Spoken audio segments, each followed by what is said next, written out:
হাসিনা যখন বন্দরগুলি একের পর এক দিয়ে দিচ্ছিল, তখন এই বীর পুরুষেরা কখনো কথা বলে নাই। আওয়ামী লীগ কখনো বাংলাদেশের মঙ্গল চায় নাই। শেখ মুজিবের কথা বলেন, শেখ মুজিবের পরের কথা বলেন, তারা সবসময় ভারতের দালালি করেছে। তাদের উচিত বাংলাদেশের জনগণের দালালি করা। আপনাকে হতে হবে বাংলাদেশের জনগণের দালাল, ভারতের দালাল না। ভারতের দালাল যারা হবে, আগামী দিন তারা জনগণ থেকে বিচ্ছিন্ন হবে, হয়তো তারা ভোটে জিততেও পারবে না, এরকম একটা অবস্থা হতে পারে। কারণ জনগণ এখন ভারতকে ভালোভাবে চিনতে পেরেছে। ভারত যে আমাদের দেশটাকে ধ্বংস করার জন্য পরিকল্পনা নিয়েছিল, হাসিনার আমলে আপনি নিশ্চয়ই জানেন, যশোর দিয়ে তারা সিলেট দিয়ে বাইরে হবে, ত্রিপুরা দিয়ে বাইরে হবে, বাংলাদেশের বিভিন্ন জায়গা দিয়ে তারা রাস্তাঘাট করেছে বাইরে হওয়ার জন্য।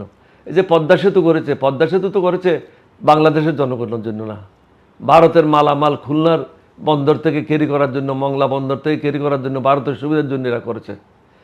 রেলের করিডোর দিয়েছিল, আপনারা জানেন যে পশ্চিমবঙ্গ থেকে রেল শুরু হবে, তাদের 7 স্টেটে যাবে।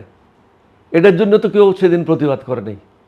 এখন সব বীর বাহাদুর, এখন মরদ হয়ে গেছে, এখন প্রত্যেক দিন প্রত্যেকটা জিনিস সম্বন্ধে লিখতেছে। কিন্তু হাসিনার সময় কুকুরের মতো লেজ নিচে করে বসেছিল। হাসিনা যখন বন্দরগুলি একের পর এক দিয়ে দিচ্ছিল, তখন এই বীর পুরুষেরা কখনো কথা বলে নাই। হাসিনা যখন রেল দিয়ে দিল, যে রেল বাংলাদেশের বুকের উপর দিয়ে যাবে, কোনো ট্যাক্স দিতে হবে না, বন্দরগুলি ব্যবহার করতে পারবে, কোনো ট্যাক্স দিতে হবে না, রাস্তা ব্যবহার করতে পারবে, কোনো ট্যাক্স দিতে হবে না, চট্টগ্রাম বন্দর থেকে রামগড় হয়ে ত্রিপুরা যেতে পারবে, কোনো ট্যাক্স দিতে হবে না। অর্থাৎ পশ্চিমবঙ্গ থেকে পূর্ব দিকে যে কোনো জায়গায় যেতে পারবে, যে কোনো রাস্তা দিয়ে, ভারতের জন্য কোনো ট্যাক্স নেই, যে কোনো বন্দর ব্যবহার করতে পারবে।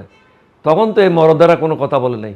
এখন কিন্তু সবগুলি মরদ সাজে গেছে, সবগুলি ফেসবুক ফাটাই ফেলতেছে, হোয়াটসঅ্যাপ ফাটাই ফেলতেছে। মনে হচ্ছে নতুন মরদগুলি আবার পুনর্জন্ম নিয়েছে হাসিনা যাওয়ার পরে। এই মরদগুলিকে আগে দেখি নেই, এই হ্যান্ডামওয়ালা মরদগুলিকে আগে যদি দেখতাম এটা আনন্দ পেতাম। কারণ আমিও একজন ক্যাপ্টেন হিসাবে, তরুণ ক্যাপ্টেন হিসাবে বিদ্রোহ করেছিলাম। তখন আমার বয়স কী ছিল, আমি তো এটা জীবনের যুগে নিয়েছিলাম।